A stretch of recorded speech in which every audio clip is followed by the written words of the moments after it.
It is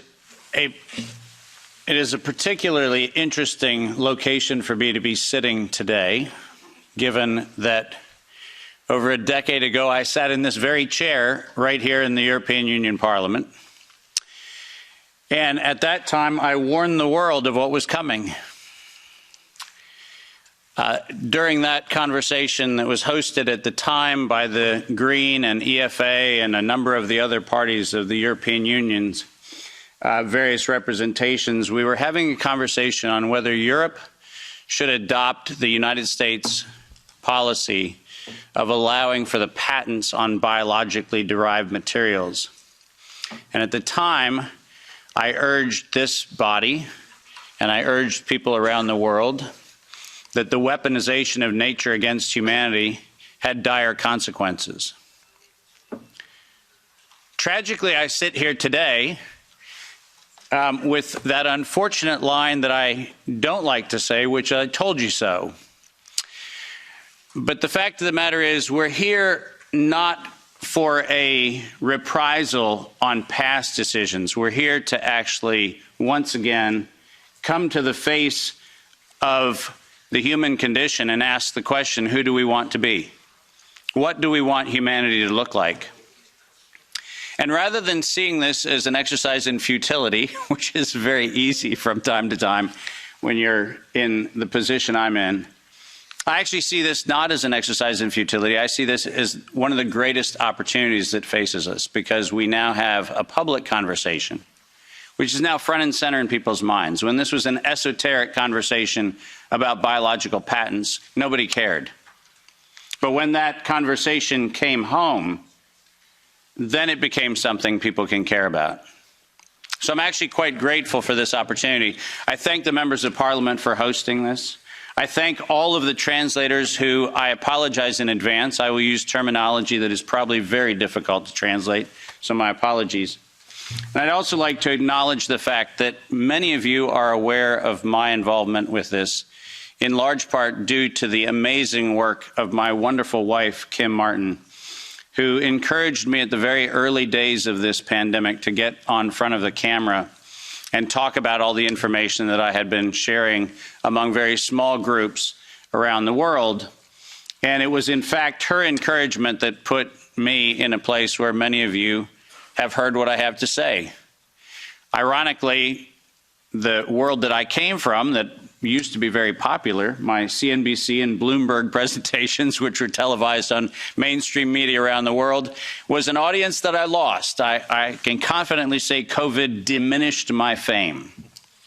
But I can also confidently say that I'd rather stand among the people with whom I'm standing today than any of the folks that were part of that previous world. So this is a much better place to be. My role today is to set the stage for this conversation in a historical context, because this did not come in the last 3 years. This did not come in the last 5 or 6 years. This actually is an ongoing question that probably began here in Europe in the early stages of the mid-1900s, but certainly by 1913, 1914, this conversation started right here in Central Europe. The pandemic that we alleged to have happen in the last few years also did not happen overnight. In fact, the very specific pandemic using coronavirus began in a very different time. And we'll try to advance the slides here with one of these things. Oh, there we go. Most of you don't know that coronavirus as a model of a pathogen was isolated in 1965. Coronavirus was identified in 1965 as one of the first infectious replicatable viral models that could be used to modify a series of other experiences of the human condition. It was isolated once upon a time associated with the common cold. But what's particularly interesting about its isolation in 1965 was that it was immediately identified as a pathogen that could be used and modified for a whole host of reasons. And you heard me correctly, that was 1965. And by the way, these slides are public domain. You're welcome to look at every single reference. Every comment that I made is based on published material, so do make sure that you look at those references. But in 1966, the very first COV coronavirus model was used as a transatlantic biological experiment in human manipulation. And you heard the date, 1966. I hope you're getting the point of what I'm saying. This is not an overnight thing. This is actually something that's been long in the making. A year before I was born, we had the first transatlantic coronavirus data sharing experiment between the United States and the United Kingdom. And in 1967, the year I was born, we did the first human trials on inoculating people with modified coronavirus. Isn't that amazing? 56 years ago, the overnight success of a pathogen that's been 56 years in engineering. And I want that to chill with all of you. Where were we when we actually allowed, in violation of biological and chemical weapons treaties, where were we as a human civilization when we thought it was an acceptable thing to do to take a pathogen for the United States and infect the world with it? Where was that conversation? And what should have been that conversation in 1967? That conversation wasn't had. Ironically, the common cold was turned into a chimera in the 1970s. And in 1975, 1976, and 1977, we started figuring out how to modify coronavirus by putting it into different animals, pigs and dogs. And not surprisingly, by the time we got to 1990, we found out that coronavirus as an infectious agent was an industrial problem for two primary industries, the industries of dogs and pigs.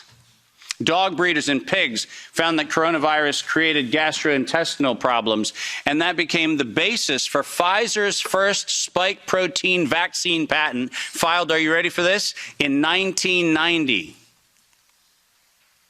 Did you hear what I just said? 1990. Operation Warp Speed? I'm sorry. Where's the warp and the speed? Pfizer, 1990, the very first spike protein vaccine for coronavirus. Isn't that fascinating? Isn't it fascinating that we were told that, well, the spike protein is a new thing. We just found out that that's the problem. No. As a matter of fact, we didn't just find out it was not just now the problem. We found that out in 1990 and filed the first patents on vaccines in 1990 for the spike protein of coronavirus. And who would have thought? Pfizer. Clearly the innocent organization that does nothing but promote human health. Clearly Pfizer. The organization that has not bought the votes in this chamber and in every chamber of every government around the world. Not that Pfizer. Certainly they wouldn't have had anything to do with this. But oh yes, they did. And in 1990, they found out that there was a problem with vaccines. They didn't work. You know why they didn't work? It turns out that coronavirus is a very malleable model. It transforms and it changes and it mutates over time. As a matter of fact, every publication on vaccines for coronavirus from 1990 until 2018, every single publication concluded that coronavirus escapes the vaccine impulse, because it modifies and mutates too quickly for vaccines to be effective. And since 1990 to 2018, that is the published science, ladies and gentlemen. That's following the science. Following the science is their own indictment of their own programs that said it doesn't work. And there are thousands of publications to that effect, not a few hundred, and not paid for by pharmaceutical companies. These are publications that are independent scientific research that shows unequivocally, including efforts of the chimera modifications made by Ralph Baric in the University of North Carolina, Chapel Hill. All of them show vaccines do not work on coronavirus. That's the science. And that science has never been disputed. But then we had an interesting development in 2002. And this date is most important. Because in 2002, the University of North Carolina, Chapel Hill patented, and I quote, an infectious replication defective clone of coronavirus. Listen to those words, infectious replication defective. What does that phrase actually mean? For those of you not familiar with language, let me unpack it for you. Infectious replication defective means a weapon. It means something meant to target an individual, but not have collateral damage to other individuals. That's what infectious replication defective means. And that patent was filed in 2002 on work funded by NIAID's Anthony Fauci from 1999 to 2002. And that work, patented at the University of North Carolina, Chapel Hill, mysteriously preceded SARS 1.0 by a year. Dave, are you suggesting that SARS 1.0 wasn't from a wet market in Wuhan? Are you suggesting it might have come from a laboratory in the University of North Carolina, Chapel Hill? No, I'm not suggesting it. I'm telling you that's the facts. We engineered SARS. SARS is not a naturally occurring phenomenon. The naturally occurring phenomenon is called the common cold. It's called influenza-like illness. It's called gastroenteritis. That's the naturally occurring coronavirus. SARS is the research developed by humans weaponizing a life system model to actually attack human beings. And they patented it in 2002.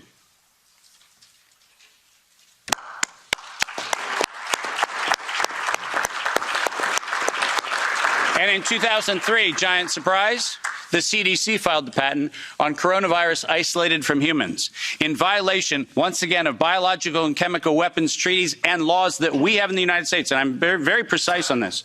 The United States likes to talk about its rights and everything else and the rule of law and all the nonsense that we like to talk about. But we don't ratify treaties about, I don't know, defending humans.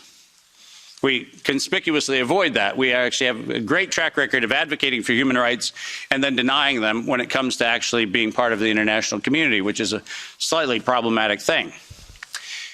But let's get something very clear.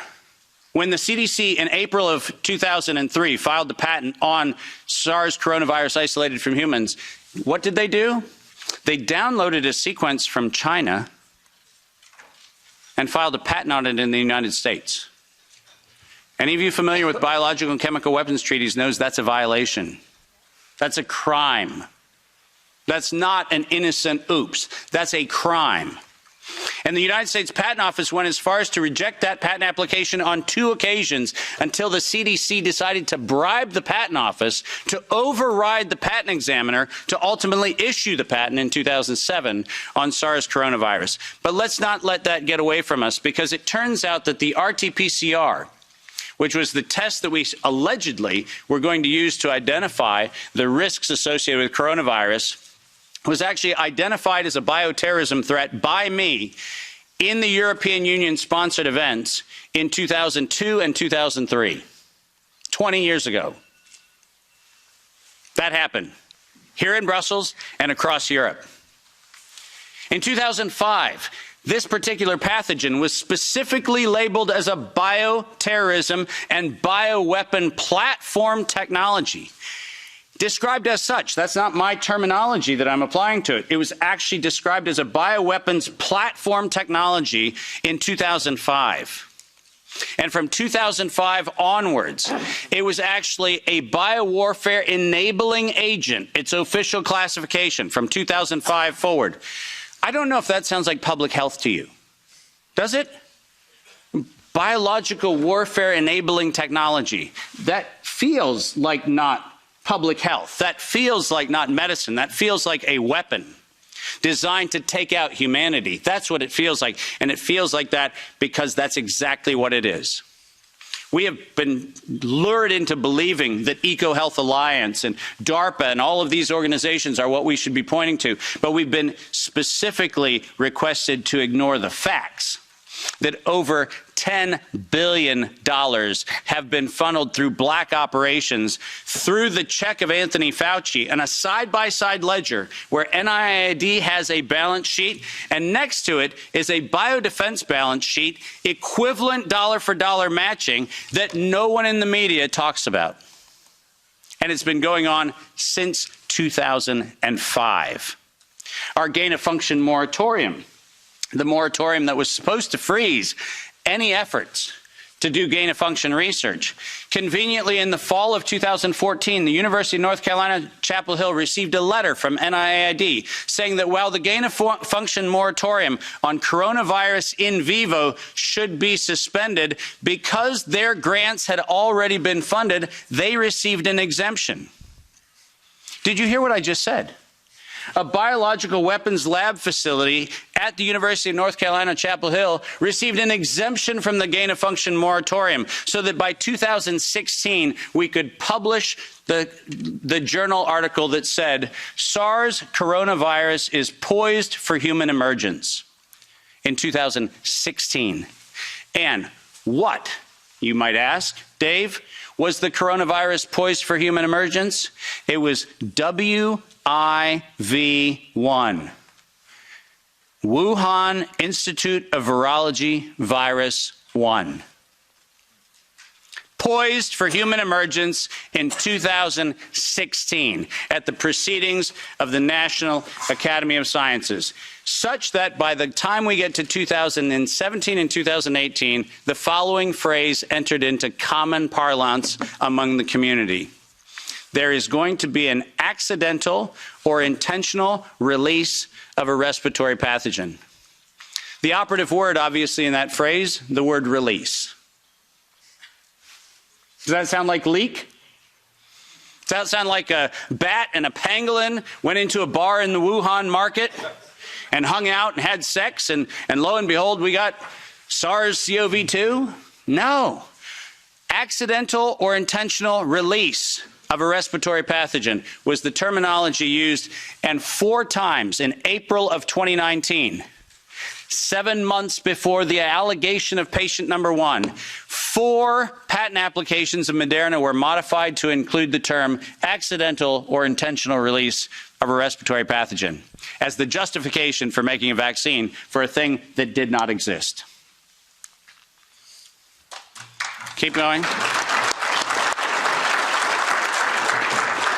If you have not done so, please make sure that you make reference in every investigation to the premeditation nature of this, because it was in September of 2019 that the world was informed that we were going to have an accidental or intentional release of a respiratory pathogen so that by September 2020, there would be a worldwide acceptance of a universal vaccine template. That's their words, right in front of you on the screen. The intent was to get the world to accept a universal vaccine template, and the intent was to use coronavirus to get there. And the last slide. This isn't advancing, so if I could have somebody do it. Let's read this, because we have to read this into the record everywhere I go. Until an infectious disease crisis is very real, present, and at the emergency threshold, it is often largely ignored. To sustain the funding base beyond the crisis, he said, we need to increase the public understanding for the need for medical countermeasures such as a pan-influenza or pan-coronavirus vaccine. A key driver is the media, and the economics will follow the hype. We need to use that hype to our advantage to get to the real issues. Investors will respond if they see profit at the end of the process. Sounds like public health? Sounds like the best of humanity? No, ladies and gentlemen, this was premeditated domestic terrorism stated at the proceedings of the National Academy of Sciences in 2015, published in front of them. This is an act of biological and chemical warfare perpetrated on the human race, and it was admitted to in writing that this was a financial heist and a financial fraud. Investors will follow if they see profit at the end of the process. Let me conclude by making 5 very brief recommendations. The last slide. Nature was hijacked. This whole story started in 1965 when we decided to hijack a natural model and decide to start manipulating it. Science was hijacked when the only questions that could be asked were questions authorized under the patent protection of the CDC, the FDA, the NIH, and their equivalent organizations around the world. We didn't have independent science. We had hijacked science. And unfortunately, there was no moral oversight in violation of all of the codes that we stand for. There was no independent, financially disinterested, independent review board ever impaneled around coronavirus, not once. Not once. Not since 1965. We do not have a single independent IRB ever impaneled around coronavirus. So morality was suspended for medical countermeasures. And ultimately, humanity was lost because we decided to allow it to happen. Our job today is to say, no more gain-of-function research, period. No more weaponization of nature, period. And most importantly, no more corporate patronage of science for their own self-interest unless they assume 100% product liability for every injury and every death that they maintain. Thank you very much.